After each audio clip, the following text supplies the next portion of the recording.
Hello knitters, Barbara Benson here. I'm an independent knitwear designer who also likes to make videos here on my YouTube channel, Watch Barbara Knit.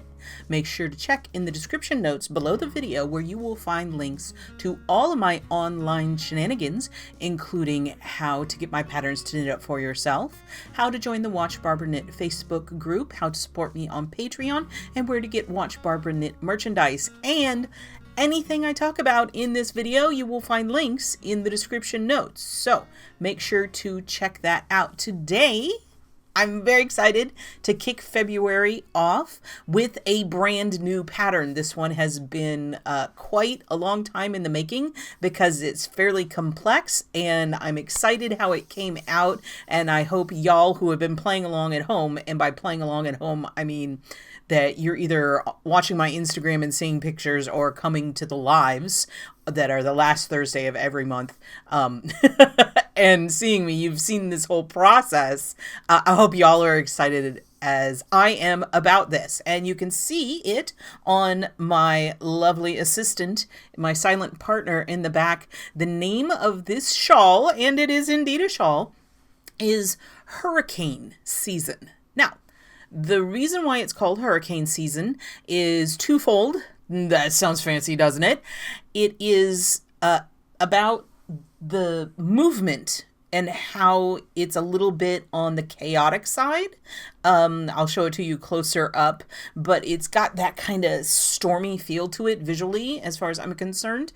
And also, I started knitting this sample. I cast this sample on in the car as we were evacuating for Hurricane Milton in the fall. So that's how long I have been working on this project. So the fall is when that happened. So I knit it in the entire, I don't know how many hour drive we had. And then for 4 or 5 days, I stayed with a very, very kind friend, and I knit it, who happened to be a knitter, who I knit the whole time I was there, and then I knit the whole way back, and you know, it's just been knitting and knitting and knitting. So Hurricane was really on my mind.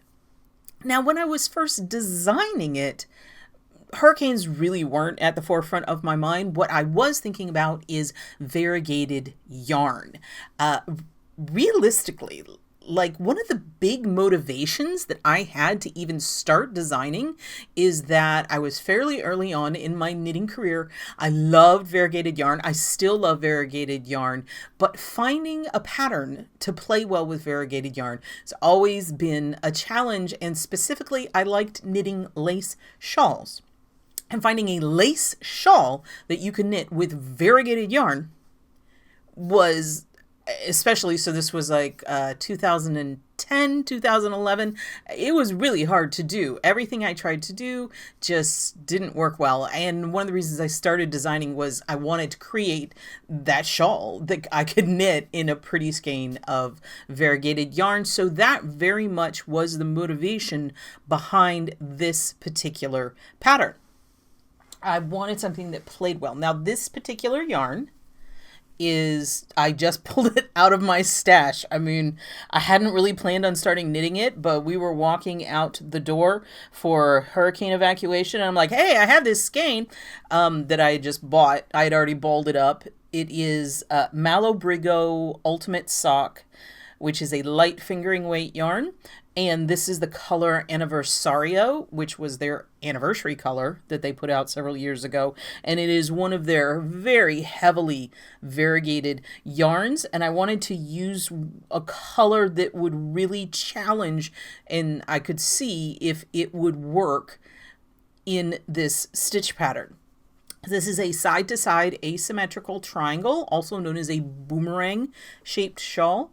It starts here at the very beginning with a tiny, tiny cast on, I think 3. And then it has, I believe it's 50 rows, a fairly extensive setup to get you into the lace. But once you've finished the setup and you're into the lace, there are 2 charts. There are 2 12-row charts, chart A, chart B, and you just alternate between charts A and B until you feel like you're done. this, I did the whole skein of yarn. If you had another skein, you could add it.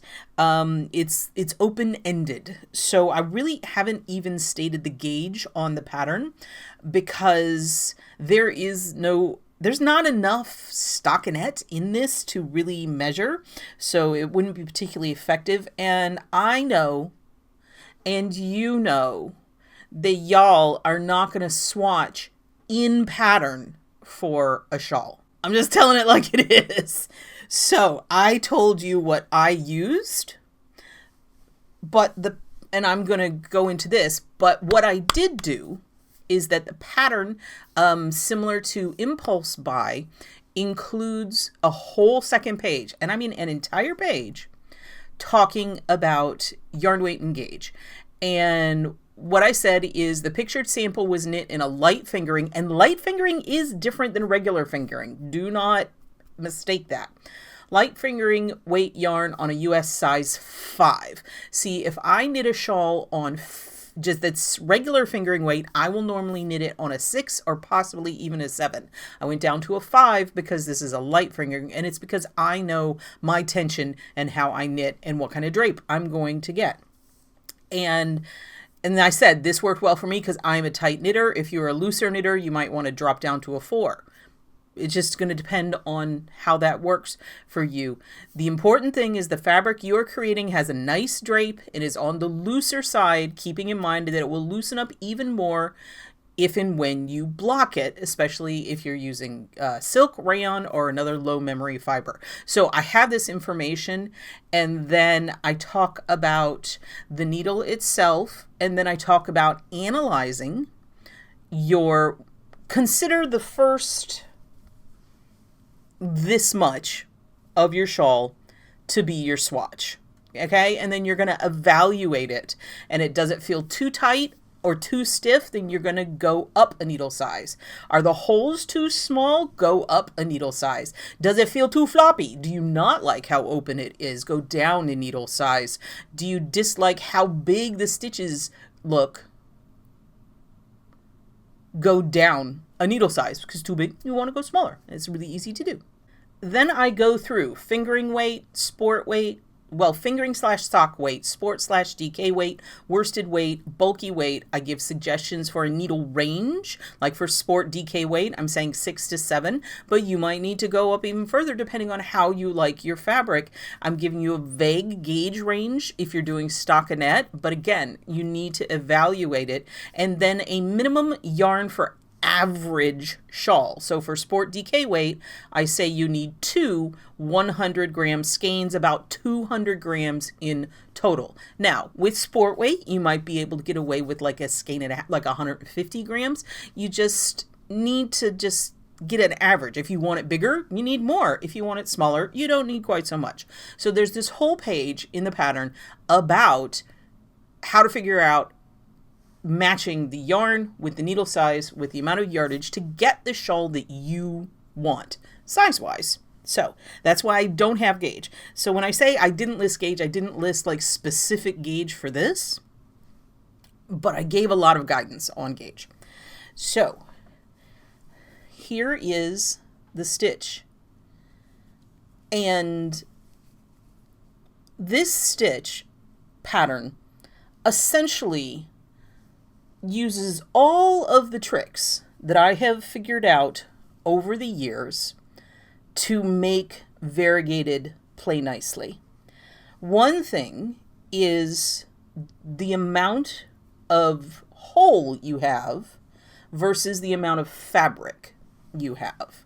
You need enough fabric that the color has space to shine, but you also still want the holes to show. But if you have more hole than fabric, then you're not going to be able to see the lace very well because the variegated is going to make it visually busy. But there's not going to be enough fabric to let the variegated colors play. So you can see it is definitely a lace shawl. But the amount of lace, I would say it's about maybe 15%. is actual whole and the balance is actual fabric. So that gives all of this color places to play. One of the problems, though, is if it's just solid chunks of fabric, you can get pooling, you can get flashing, and there's nothing really interesting going on. And again, that's the type of lace pattern is. What it is here is that your yarn overs are separated from your decreases.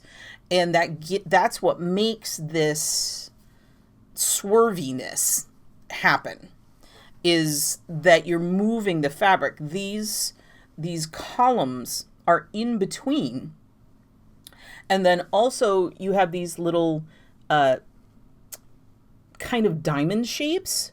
And again, so you've got your lace over here and then your decreases on this side, and it makes the fabric in between them move.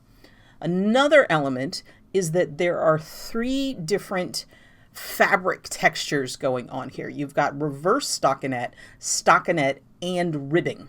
Now, this is not functional ribbing. This ribbing is not here intended to like keep anybody's socks off. It's visual. It's to keep this vertical motif going, and it really punches through the variegation. But you can see that the color in the reverse stockinette looks very different than the color in the stockinette, because the pearls reflect the color and the light differently than the stockinette does. So we've got all of these different elements playing here to make it work well with variegated yarn. Now, this is an extreme example of the variegation. I mean, this is a whole lot going on, and it's dark. So the darker it is, the harder it is going to be to see the pattern. So if it's lighter, it's going to be a lot more visible, but the color's all being moved around. Another thing that I really like about how this came out, and this was completely unanticipated, I have to be really careful to figure out which side is the right side. So you look here, this is what the wrong side looks like. And when I pick it up, I have to actively inspect it because it's reverse stockinette and stockinette, which means on the other side it's reverse stockinette and stockinette. And ribbing is also reversible. I should have realized this is what it was going to do, but I didn't. The only difference really between the two sides is on this side, the ribbing shows 3 knit columns and 2 purl columns. And on this side, it's 3 purl columns and 2 knit columns. So that is the only way I can tell the difference. It is not a reversible. I'm not saying it's 100% reversible, but both sides look nice, and you're not going to get embarrassed if you put it on backwards, or if when it flips over, there's no, ooh, that's the wrong side. So it really has that. Now, the little scallopy edges, they really just kind of came out when I was knitting it, and I blocked it to go with it. And the same at the bottom. I wasn't aggressive with the blocking. And also this has nylon in it, so it's going to fight any aggressive manipulation anyway. But I wanted to, again, to do that on purpose. I wanted to use a yarn that was going to challenge this pattern and show how nice it was going to look even with a challenging yarn. So I'm going to put her back up here. Okay, what information? I already told you I used a size 5 needle. This is a single skein, which is 420 yards of the Malabrigo Ultimate sock, which is 75% superwash merino and 25% nylon. So it is a chunk of nylon. Does not want to block effectively. My final size for this one skein project was 14 inches by 48 inches. So that's 14 inches this way and 48 inches this way, which is 3.5 by 122 centimeters. Again, if you choose to change your needle, if you choose to change your yardage, or if you change the yarn weight, it's going to be whatever your special one is. Other things. So one of the things that made this pattern take so long to prep is that it is fully written out and, well, not fully charted. The setup is only written and then charts. So you can knit this entirely from written instructions, which is 1, 2, 3, 4, 4 pages long, or there's a setup chart. Actually, in this one, there's a full setup chart, so you can work it entirely from written instructions or entirely from charted instructions, depending on what you prefer. Now, I just said this like, oh, in this version, you do have the setup. The other thing is I liked how this came out so well that I decided that I wanted to see if I could make this stitch work in other shawl shapes. I occasionally will get an email from someone saying, hey, I really, really like this shawl, but I don't like the shape. How can I switch it? And I make a video. I actually made a video on how you can switch shawl shapes. And the thing is it's not easy to do. The only way to like change a shawl shape is to completely redesign it from scratch. There's just no modifying it to change its shape, like fundamentally from the boomerang to a triangle or something like that. It's just a whole new design, and it has to be thought of completely independently. But I liked how this worked so much, and I know that not everybody loves this shape. I thought, you know what'd be fun? It'd be fun if I did it in other shapes. So it took time, but here it is in a top-down triangle, and I also did it in a top-down crescent. So if you like one of those two shapes, or if you prefer one of those two shapes, I did it. Now, you can see that they are different. It is not just this in a different shape, because there were compensations that had to be made for the shawl shape. Specifically, as you can see, the stitch pattern in this, the stitch pattern's, this way the whole way. In this, the stitch pattern is this way on one side of the spine, and this way it's reflected along the spine. It is mirrored. You can see how they come together, how the columns come together and come out in an inverted V. So that had to be done. This is another fingering weight yarn. Honest to goodness, it was a scrap I pulled out. I could not tell you what this yarn is. I have no idea. I know it's sock weight. That's about all I know. And I did this one on a 6 because it is true fingering weight. So this is the top-down triangle. And then I was having issues because with crescent shawls, figuring out, my biggest challenge on crescent shawls is figuring out how to integrate the pattern nicely into this side, like as it's growing, but also if you just do it the same look all the way across like this, how it integrates into this side versus how it integrates into this side is going to be very, depending on the stitch pattern, very asymmetrical. And I didn't like that. So I actually borrowed a page. It was good that I did this after the triangle. So I actually created a visual spine on the crescent, and again reflected the stitch pattern. But as you can see, it doesn't have that same inverted V because the center is not really a spine. It was just a place where I could do the reflecting. This one also does not, the crescent isn't as good on the back as the front, but it still looks fine. But you can see the center column was like an addition. There's like additional stitches for it to go, and it doesn't do the V's, but I still think it looks really cool. I think it has more of like a rain kind of situation, whereas this has that more angular, this is more of a lightning kind of situation, I think, which I find fascinating because it's the same stitch pattern, but depending how you integrate it into the structure of the shawl, it has a very different look. So I thought it was fun. So these two, the crescent and the triangle, are available in an ebook. So if you go to the Ravelry page, or if you go to my PayHip page, you will see that there's Hurricane Season, just the boomerang pattern.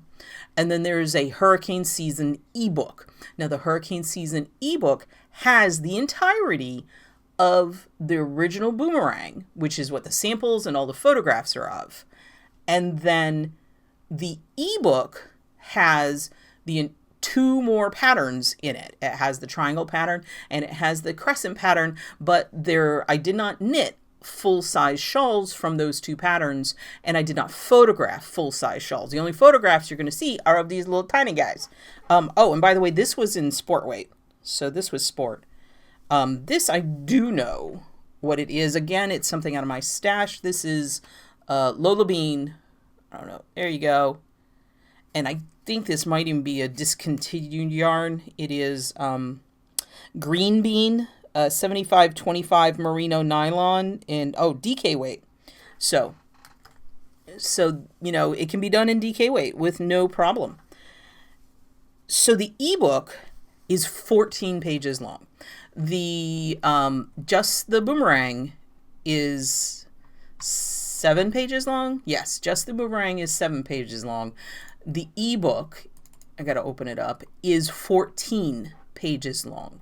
So it's essentially the entirety of the original pattern and then multiple pages for the second and third shapes. Now it's the second and third shapes that the setups are written only, and then you can continue knitting the entire shawl from written instructions, or you can swap to knitting from a chart, depending on what you prefer to do.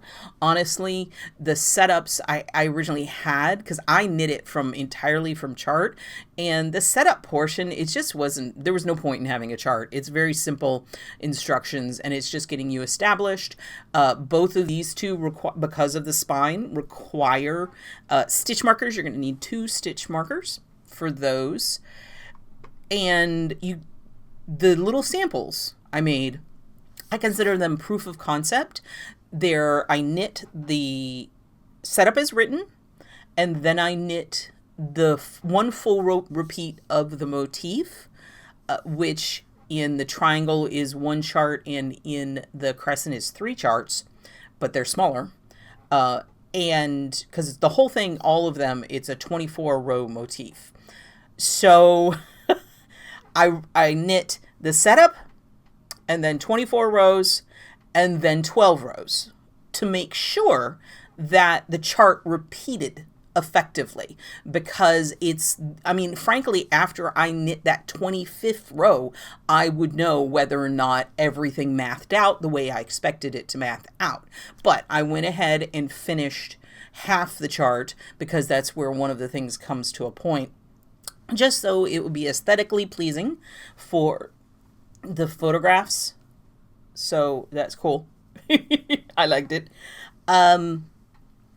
So I know that these patterns work. I also had a lovely volunteer who tested out, and I'm like, here, you want to just look at these charts and make sure that they do what I say they do. And she did, and she was successful with all of them. So, and this has also been fully tech edited. That's another thing that takes a lot of time, especially with these extensive written instructions. So, if you are interested in this shawl, you can either get the single pattern, which is just the instructions for the boomerang, or you can get the ebook, which is the instructions for the boomerang plus instructions for the triangle and instructions for the crescent.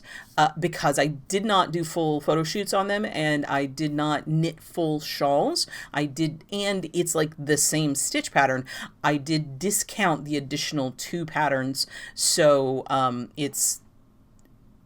you're essentially getting 3 patterns pretty much for the price of 2 patterns, with the price on the ebook. I will definitely link to both Ravelry and my PayHip store so you can see what that is. Okay, so that is Hurricane Season. I'm trying to think. It's a big pattern.